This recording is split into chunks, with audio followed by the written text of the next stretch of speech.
Okay, good morning, everybody, and welcome to Setting the Stage for Summer Success. Presenting today is Mary Beth Harrison Cunningham and Sade Noel from the Family Resource Center. So ladies, welcome. Hi, good morning, everyone. We're so excited to be here today. As Lisa said, I'm Mary Beth Harrison Cunningham, and I happen to be the manager here at the Family Resource Center. And just wanted to give you a little information about myself, and then Sade is going to introduce herself. But I am a career educator. I'm finishing up actually my 39th school year. I can't even believe that it's been that many years. But most of my time when I was in schools was spent working with students with special education needs, and in particular, kids with more significant emotional and behavioral disabilities. I've been a classroom teacher. I have worked in central office as a curriculum specialist, and also a procedural support liaison for any of you who know what that is. But that is a support person that works with a pyramid of schools supporting special education processes. And then I spent 8 years as an assistant principal here in Fairfax County at a high school, working with students with pretty significant emotional behavioral needs as well, before coming here to the Family Resource Center. So I've had a varied career, but something that I've always really enjoyed is working with families. So I'm really excited to be sharing this information with you all today. On a personal level, I'm actually a mom of 3, a stepmom to 2 of those children, and I have one of my own. They are all grown adults, but I will tell you that there were many summers when we were trying to figure out what we were going to do, and how we were going to be able to help and manage and support our children with their activities over the summer. So very excited to share that information with you guys today. Sade? Yes, hello everyone. Thank you for joining us today. My name is Sade Noel. I am a liaison here at the Family Resource Center. A little bit about my background. So my background is in mental health and also early child development. I was a daycare director for many years. And I was also a sign language interpreter. I'm fluent in American Sign Language. But throughout my daycare years, I've spent a lot of time planning out summer camps and summer activities for youth ages 6 weeks to about kindergarten age. And I also have a 7-year-old of my own. So I'm planning summer along with you all. I'll be using a lot of these tips and tricks that we're giving you today. So you're not alone. We're all in this together. And I'm also military connected. My husband is in the military, go Army. So I also have that perspective of, transitions and what that looks like and how, they can be joyful and sometimes they're not so joyful. So thank you for joining us today. And I hope you take a lot out of this webinar.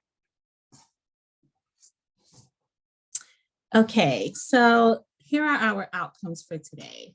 Today, we want to help you to explore your community and give you the tools for doing that, right? We also want to help you learn how to connect throughout summer activities with your family. That may not come easy to all, so we want to give you some guidelines for that. We'll also be providing some resources for you to reinforce skills and routines throughout the summer. And most importantly, we want you to have fun, right? It's the summer, so let's have fun planning it and also enjoy it while it happens. Okay, so before we dive in, we want to take a note on self-care, right? So remember to take a breath. Like I said before, this can be hard for some people because, our children are in school throughout the school year. So, the teachers are planning their days. So in the summer, we want them to have fulfilled days too. So it can be hard for some of us that don't have an educational background, right? So take a deep breath prepare yourself if you want to have water or what will have you, relax a little bit, just have that nearby. And also to remember, do what works for your family. What works for me may not work for you, and it may not work for my neighbor, right? So do what works for your family. We just want to give you some more tools. So also curb temptation to compare, right? You might see families doing a whole lot while you feel like you're not doing a lot, but you're doing what's best for you and what your family's needs are, right? And also pace yourself. There's no need to plan out every single day. So set a steady pace. Remember, the summer is also a time to rest, right? And also ask for help when needed. So if there's, for example, a group of children in your community that go to the same camp or they attend the same activity, plan a carpool, right? Take turns dropping them off and, do what you feel is best for your family. Okay. All right. So what are some of your favorite summer activities? Let us know in the chat. Is it A, a family picnic, eating outdoors, B, going to the beach, C, visiting a zoo, D, a museum or something inside? Let us know in the chat.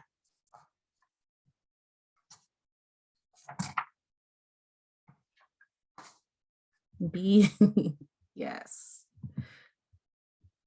B and D, beach. Yes, yes, yes. Water parks, yes. A and B. Awesome. I see a lot of B's, water park, anything like water related. C and D, awesome. C, the zoo. Great. So my favorites are B and D. I love anything. Oh, swim team, awesome. Love that. I love anything water related, but the summer could also get hot. So I like to be indoors too, visiting the museums and so forth. They're really good learning activities too. So great, awesome. Okay, so how are you feeling about planning the summer, right? Planning these activities. A, is it driving you crazy? Is there too much going on, right? B, are you all set? You're ready, no worries, no cares. C, are you just hoping for the best? You're just hoping things fall into place wherever they need to be. Or D, you can't even begin to think about it, right? You're like, oh my gosh, how is it summer already, right? How are you feeling? Let us know. A. Well, thank you for being here today. We hope that'll help some. I see one C, you're hoping for the best. Yeah. Mostly B, but also A. Okay. Okay. All of them. Lots of emotions. D. Yeah, you can't even Absolutely realize that it's summer. That's so funny. I think I'm between B and C. Like I'm ready. And I just hope things just fall into place because like I said before, I didn't plan out every day, right? Because I want to rest some. And I hope my daughter feels the same. Awesome. Okay, so we have created a digital resource, also known as a Padlet on summer survival. So there are instructions on this Padlet on how to hold a family meeting, how to create a bucket list, and also how to incorporate academics and self-care into your summer plan. And we will also send out a list of resources for you that will include this Padlet. Okay, and the instructions are also translated into other languages. So you can share them with people that aren't native English speakers too. Okay. Okay, so it's time to plan. Okay, so let's not freak out. It's going to be okay. All right. So I would like for you to spend a little bit of time thinking about what are your goals for the summer. So is it a vacation? Is it just more family time? Do you want your children to support the family by doing some chores this summer? Maybe some things that they're not used to doing typically. Is it that you just want to be able to eat dinner together more often? I'd like for you to maybe share some of those goals that you might have, just some things that you've started to think about. If you could put those in the chat, we would love to just kind of hear what might some of your goals be for the summer.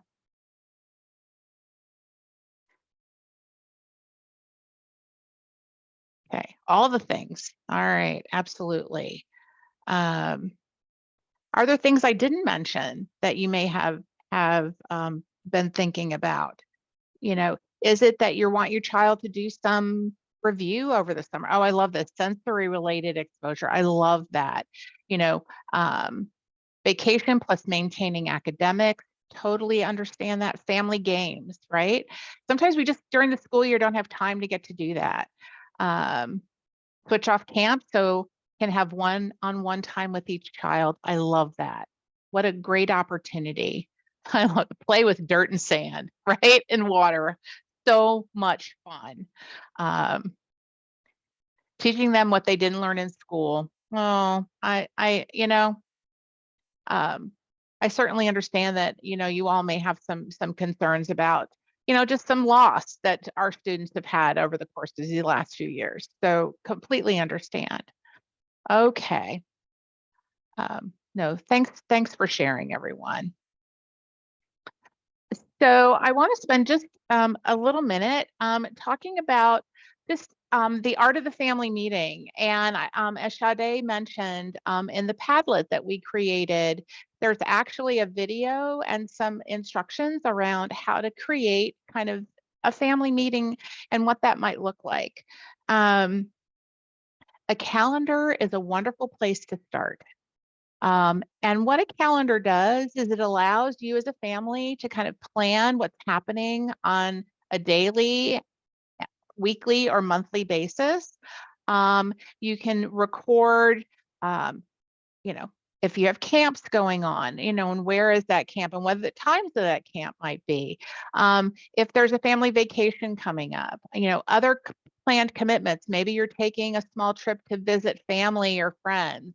So that can be added. Maybe there are some differences in if work schedules. And so maybe there's an opportunity to put that in as well. You can even pencil in like when dinner time is every day. So especially if you have older children, like teenagers, who might be doing lots of different things during the day, if your goal is to maybe have more family dinner time, putting dinner time on the calendar so everybody knows when that's going to happen is really helpful. So again, I will tell you, there are so many places online just to get a blank calendar that you can type stuff in if you want to do it that way or write things in. There are certainly different types of calendars that you can get that you can write on and erase using dry erase markers and things like that. So whatever might be beneficial for your family, whether it's by the week, by the day, sometimes it's just putting up a daily calendar, just like so everybody's on board. But something to think about, when you're talking about your priorities and your goals this summer with your family. So some things I would like for you to start to think about is having an opportunity for your children to do something that's active, something that may be helpful, and something that's maybe calming. So let's start with a few suggestions. So something active, thinking about, is there a time of day that might be better? We know it's going to get hot, like we know it's going to be like 90 degrees today. And we know that our summers get super hot here. So is it better that maybe they're doing something active in the morning before it gets too hot?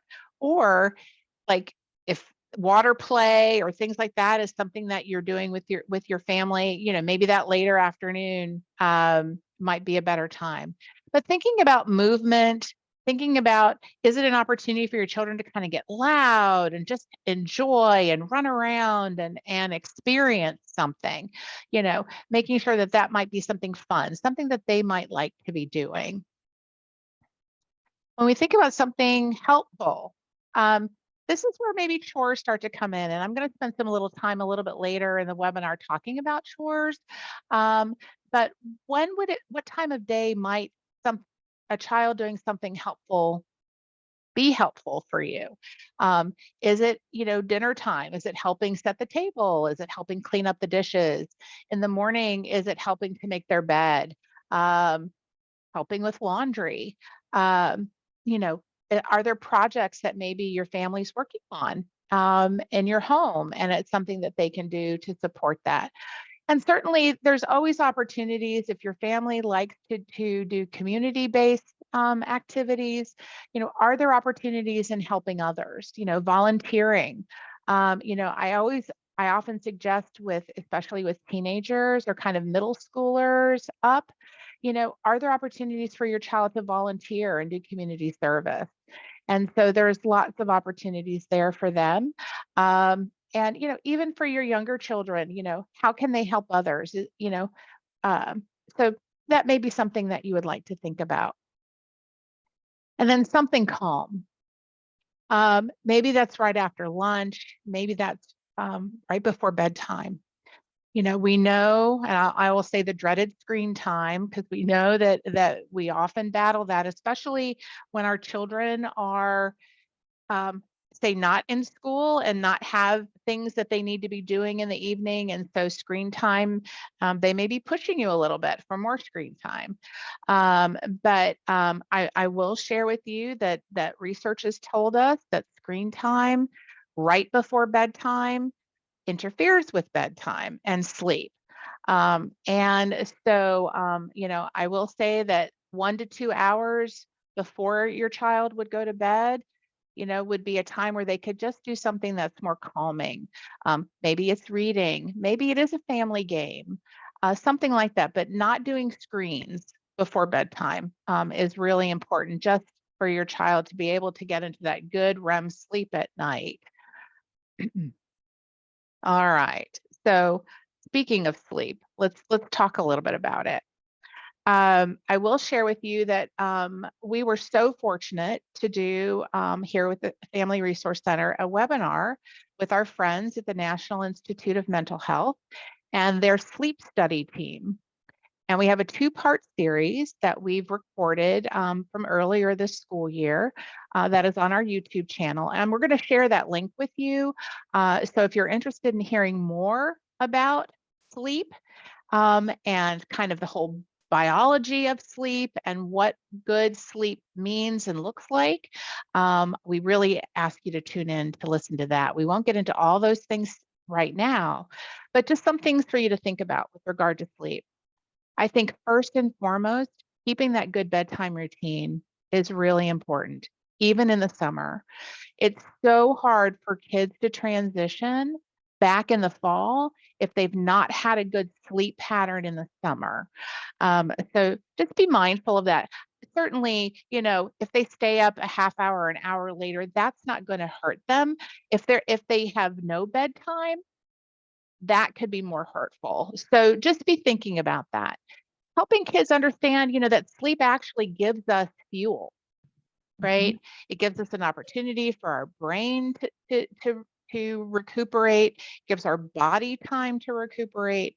And so, having our children, understand that's really, really critical. Again, turn off those screens, and then end your night with some positive and calming things. Maybe even sitting with your child, especially when they're younger, and talk about like the good things that happened that day. Or if they've done something that was super positive and you're really proud of them, tell them that, hey, thank you so much for helping me with the dishes after dinner tonight. That was really helpful. Or asking them to share with you about their camp day. And something that they really enjoyed. Sometimes just having those special conversations in the evening is just really calming. our children feel better about themselves. They're going to bed on a real positive note. And we as their parents feel really good about it too, because we've had those really great conversations with our children. Okay, so this piggybacks on what Mary Beth was just saying, right? To keep a routine for your children over the summer. So this is a sample schedule for staying at home. So if your child stays at home. So, we still want to have routines for them. So they still have breakfast the same time, lunch, dinner, and they're still going to bed, at a decent hour. Because like Mary Beth just stated, if you keep this routine of them going to bed at the same time or like a half hour, hour later, then it'll really help them with the transition to go back to school. And also, I don't know about you all, but for me over the summer, I get super tired from that sun, right? So you feel really drained. So having a good bedtime will help your child feel rejuvenated the next day. We will also talk about, we will share with you the guidelines for staying at home. So there are ages and hours that children can stay home alone. So we will share those guidelines with you, okay? And this is also a sample schedule for if your child is going to camp or daycare, because that looks different, right? A child staying at home or going to daycare or camp, the schedule will look different, but we still want them to have a routine because children, research has found that children really, they thrive when they have a routine. Okay, so this is what a camp or a daycare schedule could look like. And when you're on vacation, still keep a schedule for them, keep them on a routine because you want to make the most out of your days on vacation, right? So, if they're waking up at 7:30, this is just a sample, okay? So you tailor it to your needs. But if they're waking up, you want them to have breakfast, then they'll help you get ready for an activity. And, there's still a set bedtime, right? And then also periods of rest throughout the day. Okay, so we still want to keep them on a routine so they're feeling good all day. Okay. All right. So some activity ideas to do throughout the summer. If you have different goals. So a movement activity could be taking a nature walk. That can be at a nearby park. You can drive to a site where they do hiking, anything, walking around your neighborhood, doing some yoga. Children love yoga. You can just go on YouTube and type in kids yoga, and there's so many fun things, right? You can create an obstacle course. You can maybe get some chairs and some blankets and, create obstacle courses for them indoors or outdoors, right? Whatever space you have, you can make anything. Or you can teach them how to ride a bike or a scooter.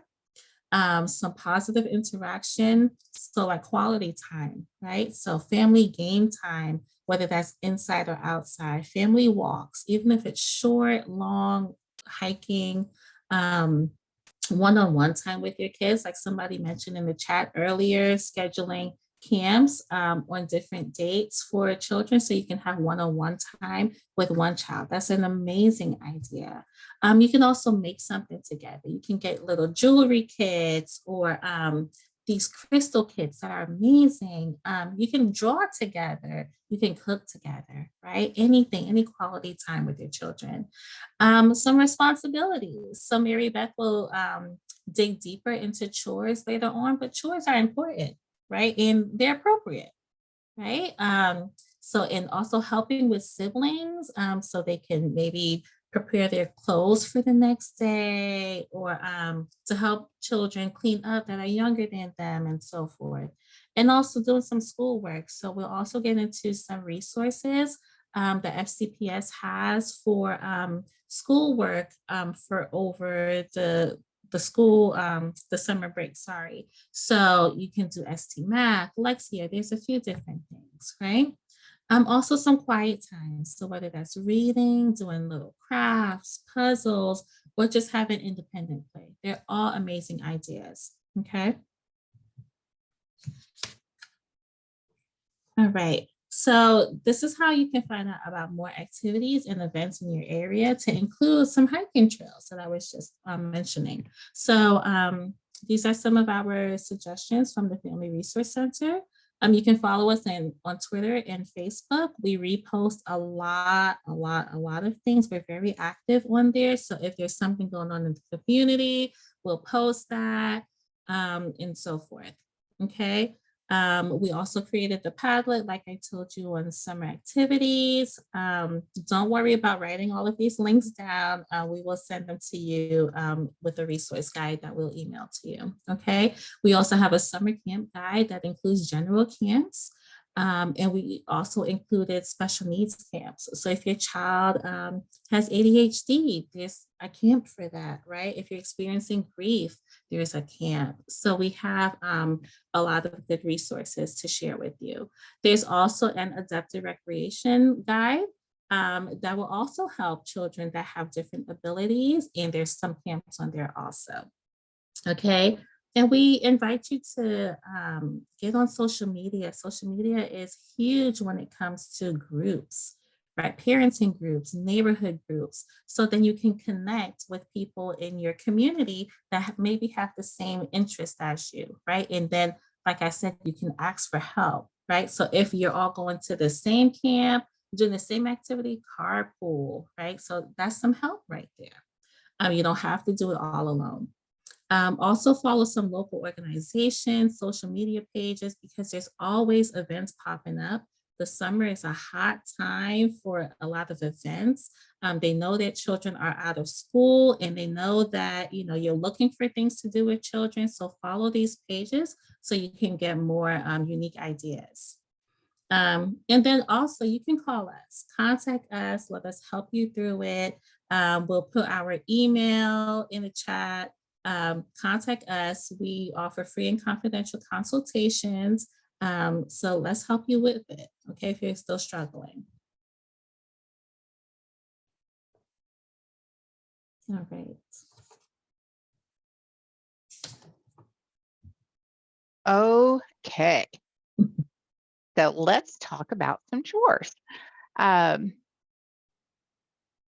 So your children may already have some chores that they're doing during the school year, but maybe there's some additional things. And so we're going to talk a little bit about some summer chores, but I do want to share with you that our children that having chores teaches them so many different things.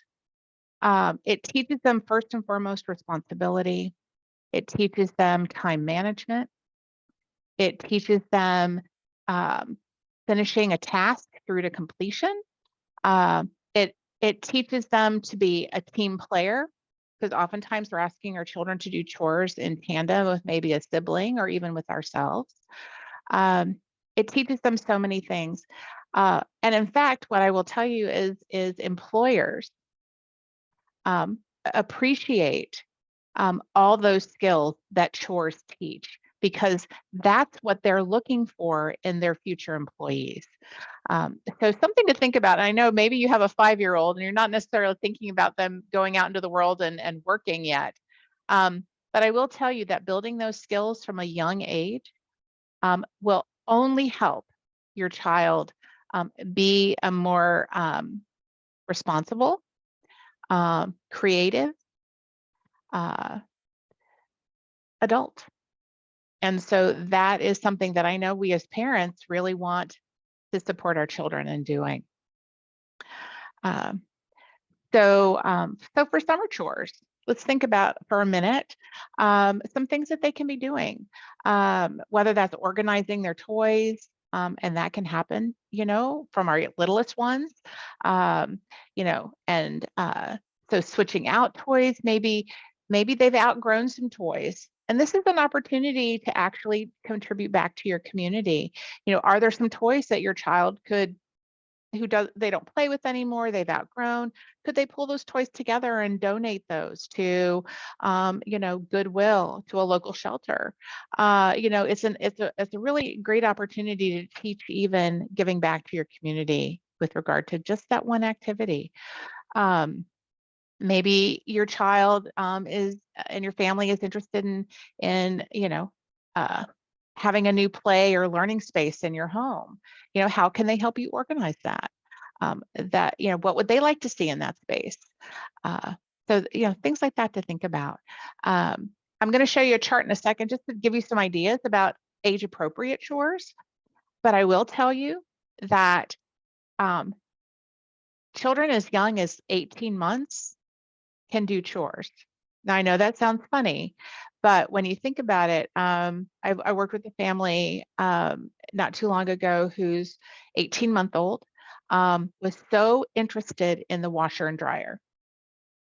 And that they were actually helping put things from the washer into the dryer and then helping get them out of the dryer and put them in the laundry basket. And the dad actually was helping his son, like, this is what we do with the clothes, this is where we put the clothes. And it was just that the child got so much enjoyment out of just helping pull the things out of the dryer. And that's something as a skill that goes on, because I will tell you, my 24-year-old, like, I started teaching her how to do her own laundry in elementary school. Her dad and I both worked outside the home. It was really important that she contribute to the family and help. And we taught her over time, like, how to separate her clothes, what goes into the washer, how do you put the laundry detergent in so you don't overflow it with bubbles, right? What the dryer settings mean, how to fold the laundry, how to put it away. And so as a 24-year-old living on her own right now, she knows how to do all those things, right? And so those are life skills. Chores produce life skills. And so that's just something to think about. So let's talk about maybe some age appropriate chores. Okay. So when you're looking at younger children, again, just putting their toys away. How many times, and I remember this as a parent of a young child, did I wind up putting toys away? And I was like, wait a minute, there's something wrong with this. I didn't play with these toys. So helping them having them put their toys away, helping set the table. I will tell you that if it's a new skill that you are teaching your child, a new chore, help model it for them. Because I will tell you, just telling your teenager to go clean their bathroom, okay, their idea of clean might be very different from your idea of clean. Okay, so model for them what clean means in that bathroom. Maybe and you provide a checklist. Okay, clean the toilet, wash out the shower. Making sure they have the right tools to do the cleaning. So that's really important too, because what happens if that communication doesn't happen, there's a lot of hurt feelings on both sides, or angry feelings, right? Because you might come in and be like, oh, why did you not get this done? And the child's frustrated because, well, you told me to clean the bathroom. That's what I did. And so then you have another, then you're arguing. Okay, we don't want to cause that stress, right? So if it's a new chore, especially if it's a chore that's more complicated, maybe provide a checklist and help model. Okay. So again, just taking a look at some of these chores may be helpful. And as you can see, as your children get older, they can do more things. I will tell you that, some of the chores that kids will do when they're teenagers, they can kind of make money at, like mowing the lawn. Maybe they mow your grass, but maybe they can mow the neighbor's lawn and make some money. Maybe they love walking dogs, and the neighbor needs their dog walked, twice a day or something like that, or the neighbors go on vacation and need someone to watch the dog. Your older children can participate in that and actually learn some life skills around just earning money and doing a good job and, helping someone out. And again, we will provide you a copy of this presentation, so you'll have these charts. I don't want you to worry about it. I probably see some of you maybe, taking pictures, and that's great, but we're going to send this to you as well. All right. So again, helping them be successful with chores is really important. I want to remind you that even our toughest teenagers like to be praised for doing something good. So, and praise them for what they did. Don't just say good job. Tell them, hey, thank you so much for cleaning your bathroom. You did such a great job. It just helps our family so much when you can do this. That is so impactful to your teenager. Now, granted, they may just shrug their shoulders and walk away from you, but when they're walking away from you, they're probably smiling and they're thinking to themselves, yeah, I did a good job. Reinforcing that positive and that self-esteem is another wonderful outcome of chores.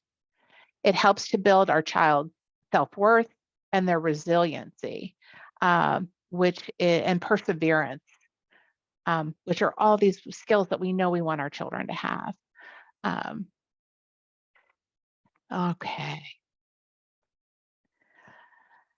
So as part of chores, you may want to consider creating a chore chart. I used to do this with my daughter when she was in elementary school, and we would put the list of the chores up, and we would put like kind of the days of the week, so when she would do those different things. And she was into stars and stickers. And so anytime that she did one of her chores, she got that star or sticker. And then what we came up with was there something that she wanted to earn as a result of adding up all those stars and stickers?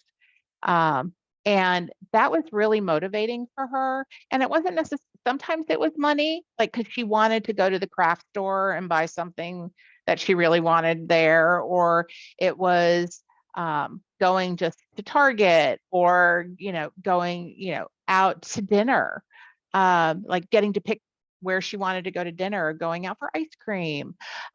So involve your child in, coming up with, are there some things that, might be a reward for you when you get all your chores done, especially for your children who might be more resistant to doing chores, that they have a visual of what that chore is, if there's a checklist that they need to use.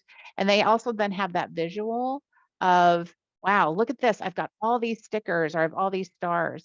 I had a colleague once who was really struggling with her daughter doing chores. Her daughter was like 9. And the daughter just was like, I'm just not doing it. And so what she wound up doing was, her daughter really wanted to earn an allowance because she wanted to buy things at the craft store. And mom just kept forking out money. And I finally said to the mom, I'm like, why are you doing that if she's not helping you at home? And the mom was like, oh, you're right. So what her daughter wanted, what worked for her, was they had a cork board in the kitchen, and she had the title of the chore, and she actually pinned like dollar bills to things. So it was $1 or $2 to unload the dishwasher, or it was, $1 to clear the table, or whatever the case may be. So when she would do that, she would earn that money right away. And honestly, I will tell you, within less than a month, there were no more arguments about chores. There were no more sad faces or tantrums about chores. It was such a positive experience for everyone. So something to think about. I will tell you too, that if you're looking for other ideas around chore charts or things like that, I love Pinterest. I'm going to put a big plug out there for Pinterest. They have so many things up there that are free, that you can take a look at or recreate yourself. So take a look at Pinterest. Especially if you're looking for any type of charts or things like that, even calendars that you might be looking for. So I want to share this with you. This is another way of getting your family involved in creating goals for the summer. And this is kind of your summer bucket list.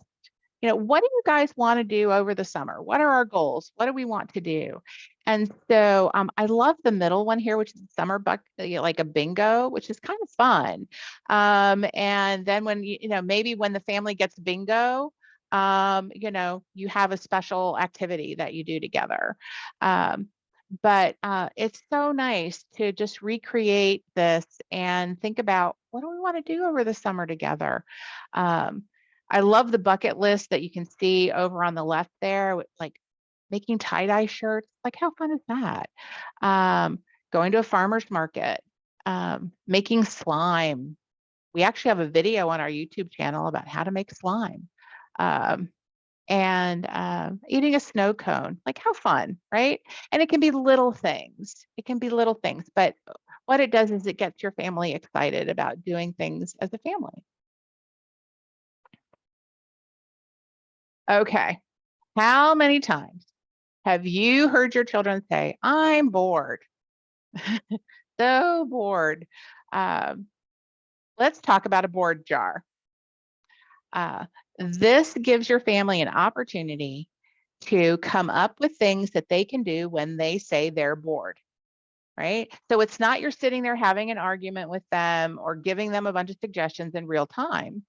All you have to say is, well, if you're bored, go to the board jar and pick something out.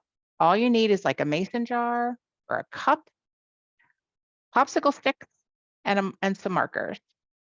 And you as a family can sit down and write on those popsicle sticks things that they can do when they're bored, right? So you have a sit down session, you talk about it, and then you throw those popsicle sticks in the jar. So if you take a look at some of these, Q-tip painting, bowling, draw with chalk, they can make a video, they can listen to music, they can, whatever.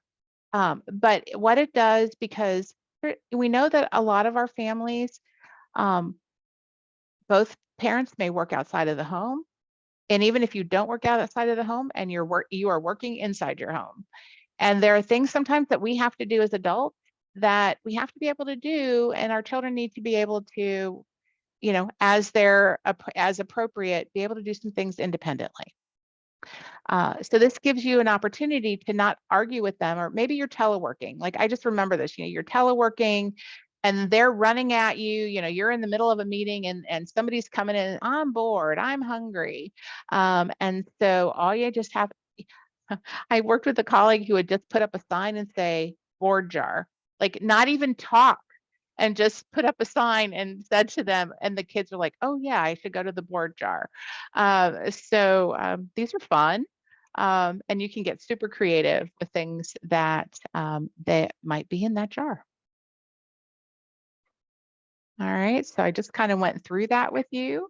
But it's fun. It's fun. It gives you an opportunity to be able to step away. It gives them an opportunity to do something independently. And that's really what we want children to do. I'm not meaning that they have to be by themselves all day long, right? That's not what I'm saying. What I'm saying is sometimes they need to be able to do things independently. That's a life skill, that they're able to take something and do it independently and feel good about that, right? We want them, because someday they're going to live on their own. Hopefully, they're going to be, going off to college or going off to the military or working, and they have to be able to learn how to be by themselves and do things independently. So this gives them a really great opportunity. Okay. Let's talk about menu planning and food choices. Sometimes we don't think about that. We're maybe doing stuff on the fly, but there is an opportunity if your family would like to menu plan together. This gives you another thing, another option. Are there certain things that maybe your children like to eat in the summertime? It's hot, like we're not eating maybe heavier foods. Are there some things that they might enjoy? How can they help you plan, right? Sometimes it's always left up to one person in the home to plan the meals for the week. This could give them an opportunity to help you do this. And we're also going to talk about maybe just some food choices as well. Again, I refer you to Pinterest. They have some wonderful, great menu planning ideas. So I don't want you to worry that you have to recreate this and do all this on your own. There are so many resources out there to help you. And if you want, give us a call. We'll problem solve with you. So healthy eating over the summer. We know when kids get bored, sometimes they want to eat, right? They're not really hungry, they're bored, right? So maybe thinking about just how they make healthy choices over the summer. And that may set them up for some better success. How do we include summer foods in our diet? Those fruits and vegetables that are really plentiful in the summer. And also to kind of tracking what's on sale. Like we all know grocery prices have really skyrocketed post-COVID. And so sitting down and looking at the sale paper from Giant or Wegmans or Aldi or wherever you do your shopping, and this can become actually an academic work with your child. Having them look at the sale prices with you, having them plan out a list with you, having them determine like how much money are we saving if we buy this cut of meat this week as opposed to what we typically buy, right? These are great skills because eventually they need to be able to grocery shop for themselves. And so understanding when things are on sale or, looking at prices on the shelf. My husband is really good about looking at the tags on the shelf to see how much it is per item. So like, how much is it per ounce or how much is it? So you can see, wow, it's actually, even if I get the larger size and spend a little more money, it's actually cost less per ounce than if I buy the smaller one. You can help kids have, a trip to the grocery store can actually be fun and also academic.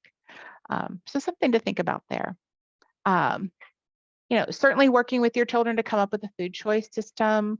That's helpful. I'm going to show you some ideas around that. And actually organize your pantry because they can come up with a way to put, and especially if your children are younger and they're not as tall, that there would be maybe snacks on lower shelves that they can access that you've approved of and that they can actually go into the pantry and access as your schedule is allowing. So these are just some pictures of what that might look like. Whether you have a snack cart, whether I love the pictures on the left where kids get options about how to choose different types of snacks. And if you notice that they're all really pretty healthy snacks there. And so kids get choices, like you can choose one, you can choose two. So again, just something to think about when you're thinking about food choices and menus. And I would put a big plug in for an activity that's wonderful is having them cook with you. And I know that Sade mentioned that. We started, our youngest was in the kitchen with us all the time because my stepchildren didn't live with us full time. And, she was on a chair next to my husband, learning how to make pizza sauce because we love making homemade pizza at our house. But over time, she started packing her own lunches, kind of in the middle of probably about 4th or 5th grade, certainly with some supervision, but, and we had kind of a procedure or a schedule about what could go in the lunch, but she would pack it. So everybody packed their own lunch in our house. It was great. Like not one person had that job. And, now as an adult living in her own apartment, she cooks for herself. She knows how to grocery shop. Again, life skills, right? These are wonderful opportunities for life skills. All right, I am going to turn it back over to Sade. Okay, so we just discussed, all of the activities and summer planning that you can do. But we also think that it's really important to hold space for any challenges that can arise throughout the summer, right? So we want to anticipate some additional emotions and stressors over the summer and be proactive, right? So I want to spend a little bit of time on this. So with the end of the school year approaching, it's natural to think that some children will be relieved. No more testing, no more homework, no more going to school, riding the school bus. But for some children, it's hard, right?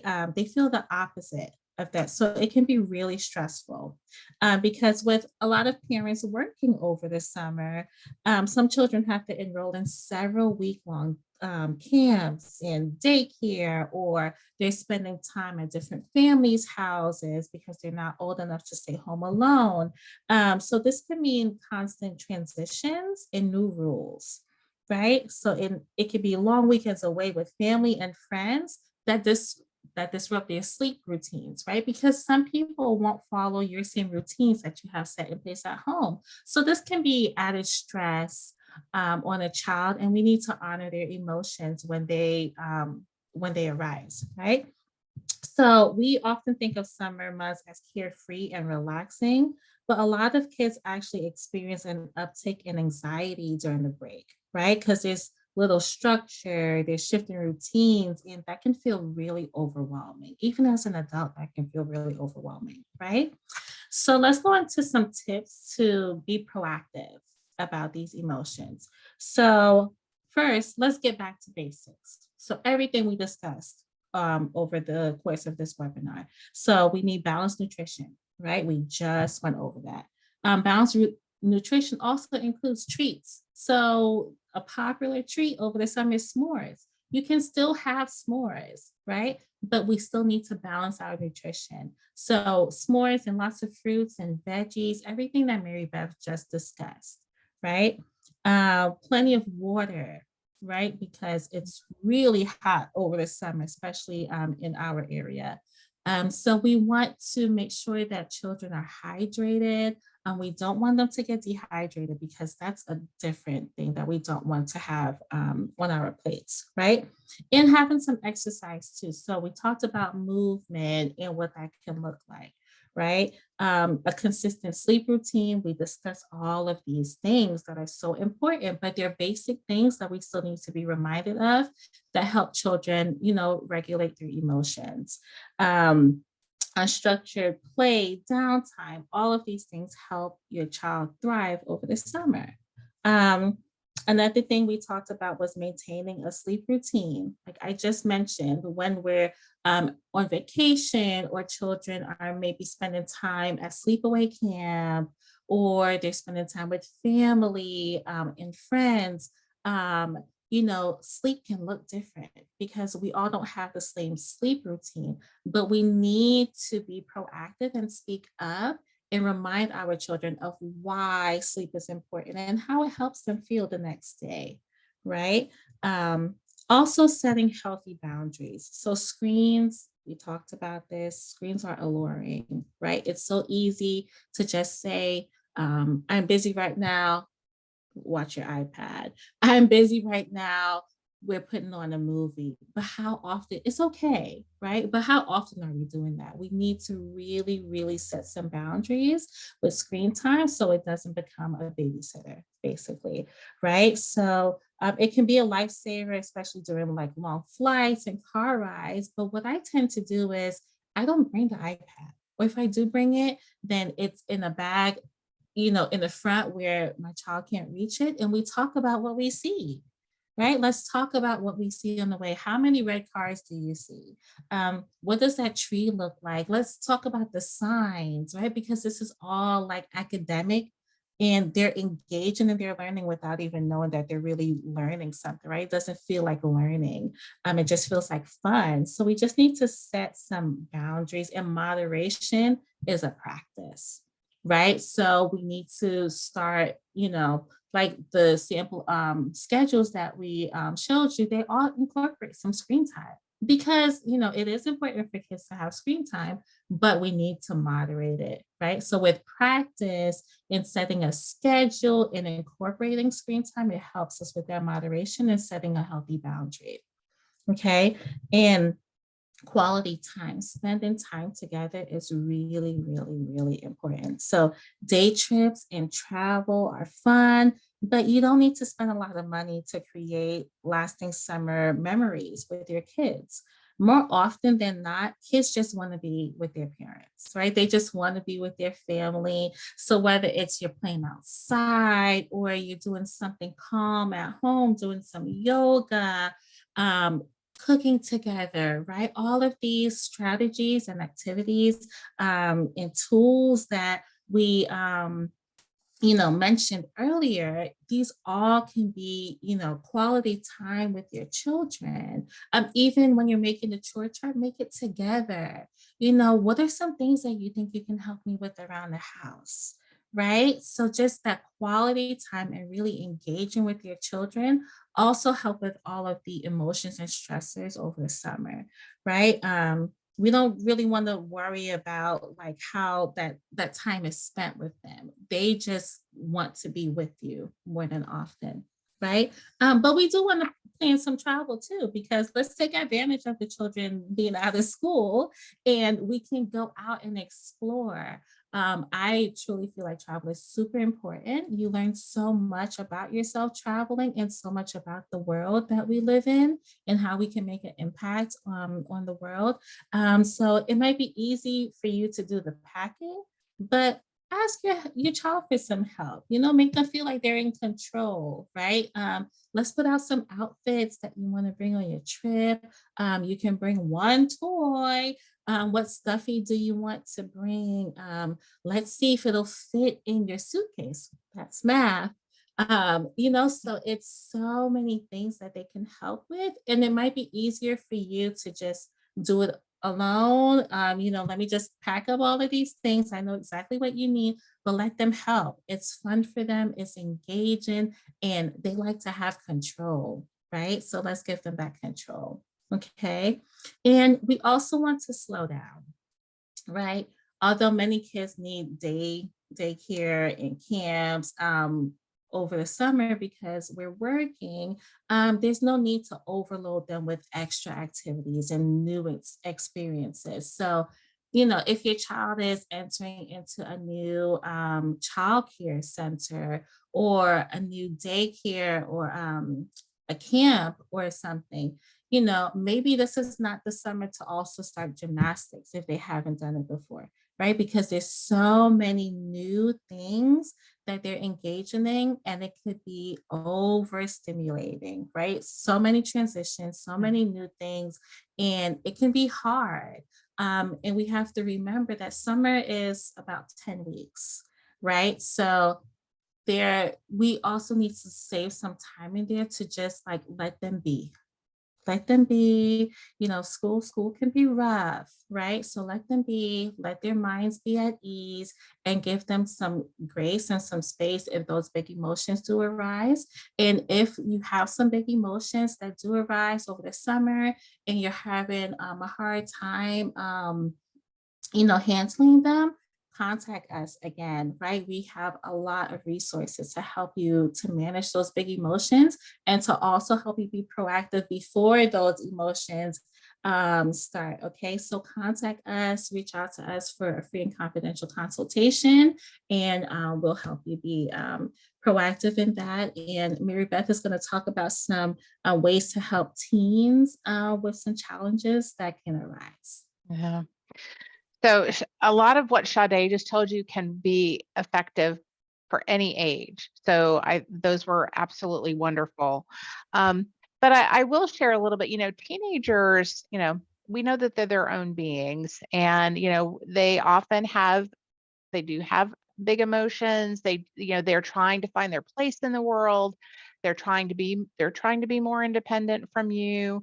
But sometimes they are struggling with the fact that maybe they're not seeing their friends as much over the summer because they saw them every day in school, and maybe your teen's not driving yet. And, so it's hard maybe to see some of their friends, because once they hit high school, we know that it's not just our neighborhood anymore that maybe some of their friends are in, they're scattered in much bigger places.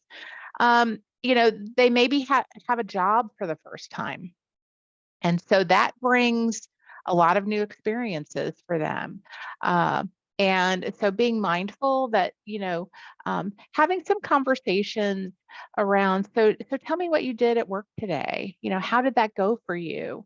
Just asking some questions, not peppering them with lots of questions, because we know that teenagers, once we start asking a million questions, they're kind of like, yeah, I'm going to just tell you it's fine. But asking some really pointed questions, getting them to share with you what's going on. And sometimes our kids are lonely in the summertime, if they're maybe not working or they're not seeing their friends as often. So just being mindful that there may be some emotions that are going on, and, maybe they're spending a lot of time in their room, and maybe just kind of talking to them about, so what's going on? I will say that it's just so important to have these conversations with our children always from when they're little, because I will tell you, by the time they get to be teenagers, sometimes they want to shut down or move away from us. And when you've established that really open communication with them, they're more apt to talk to you, especially when they're not feeling great about something, because then they have that trust with you. But, I would just encourage, not nagging them too much, asking questions, encouraging them to do activities that they enjoy, and maybe helping to facilitate some of those activities, just so they, we get them out, we get them doing things, and really trying to support their choices, and getting their input around, what activities that they enjoy doing and how do we help facilitate that for them. So whether that's going to see a friend, spending a day with a couple of friends, can we help manage that for them, get them to where they need to be, those kinds of things. Just so it takes sometimes some extra planning. But our teenagers, they have those kind of different needs. And so just being mindful to oftentimes just paying a little extra attention and making sure that, things are going okay. But certainly if you have questions about that, if you do have a teenager who may be struggling, as Sade said, please do reach out to us. We're happy to have some conversations with you, just some problem solving conversations even, just to help support you and your family and your children. Okay.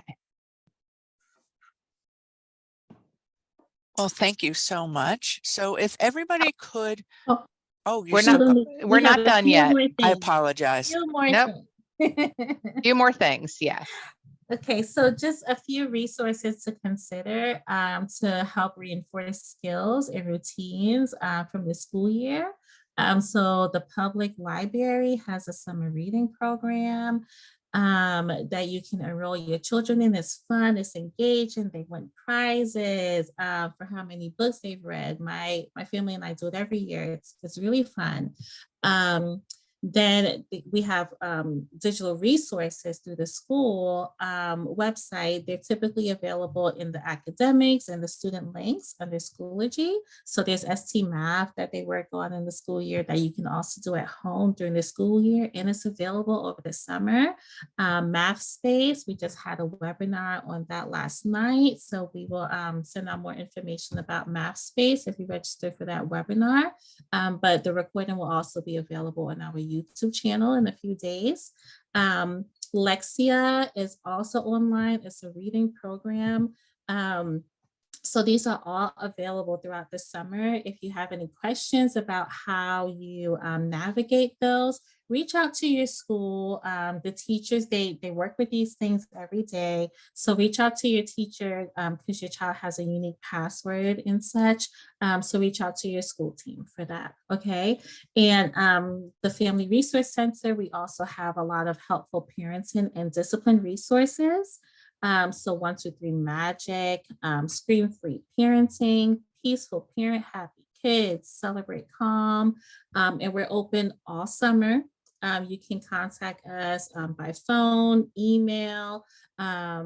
We'll send out, again, like I said, some resources that we have available to help you throughout the summer that we discussed during this webinar. And just contact us and we can help, with picking out some books for you, some resources pertaining to what you're going through in that moment. Okay. All right, again, here's some more digital resource links. So we have fun doing Padlets over here. So here are just a few of our Padlets that we have curated. And a lot of these like pertain to the summer. So there's some, we talked about the summer activities Padlet. There's some public community supports. So school lunches could be a thing over the summer where, children are used to having their meals at school. So there are a lot of community supports. Right now, if you need assistance over the summer, we can send you that Padlet. Some emotional and mental health, right? We discussed, giving space for extra emotions over the summer with all of the transitions and all of the new things that come up. Some read alouds and read alongs for your family. We have a Padlet on that. And also some special education resources, right? So if you have any special education needs and you're not sure where to begin, you can contact us and we can send you that Padlet, and we can also offer you a free and confidential consultation. Okay. All right. Okay, so it is now time for some Q&A. So what questions might you have with regard to anything we shared today, or certainly anything that you have on your mind? So thank you. Here is a family that they are new to FCPS and they do want to be able to access those resources that you were showing, Lexia, Math Space, ST Math. How do they do that? So, as long as they are an enrolled student currently in FCPS, you would have access to, so elementary age students, K-6, have access to ST Math and Lexia.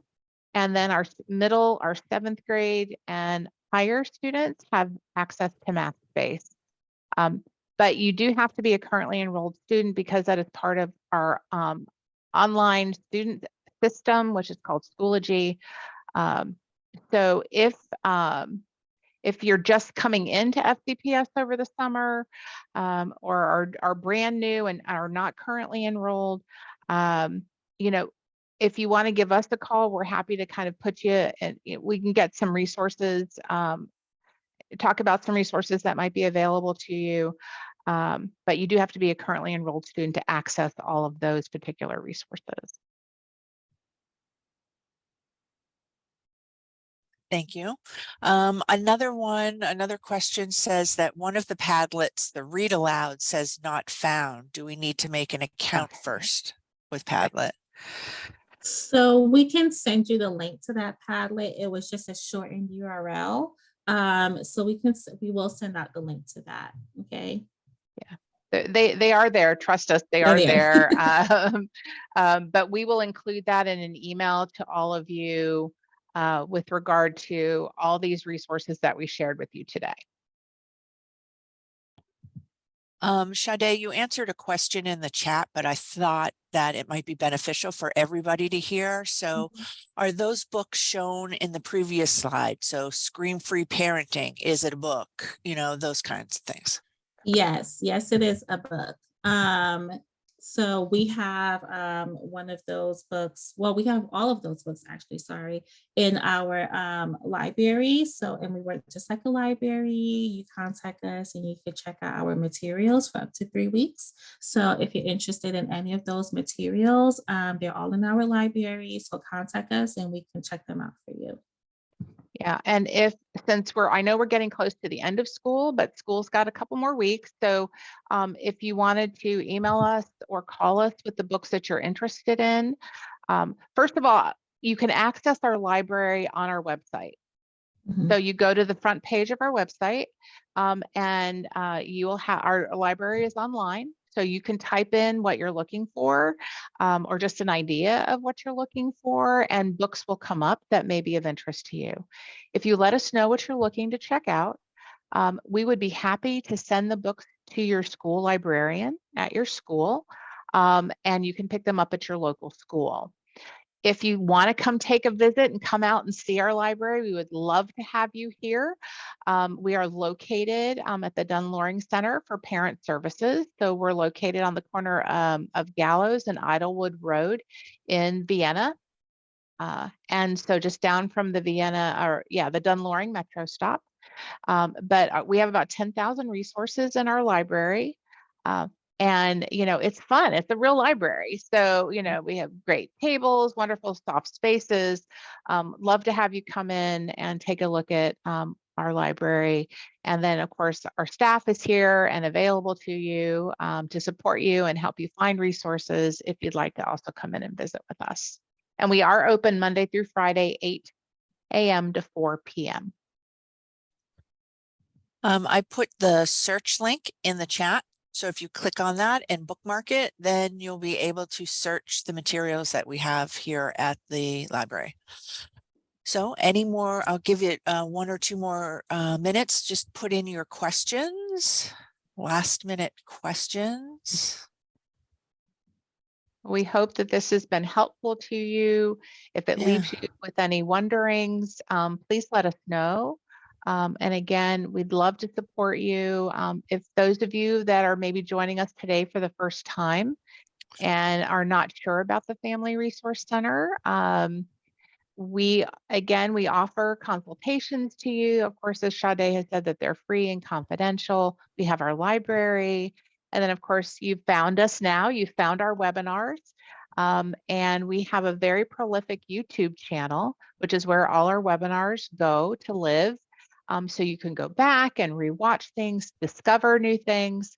So we'll put that information, all of that out to you as well. But, we welcome those of you that are joining us for the first time, and we're thanking those of you that are coming back. And some of you may know that we used to be called the Parent Resource Center, and now we're the Family Resource Center. So it's not a new center, we just changed our name. So with that, ladies, I'd like to thank you. Okay. And I hope everybody has a wonderful weekend. Right. Have a wonderful summer. Yes, thank you. Take care, everyone.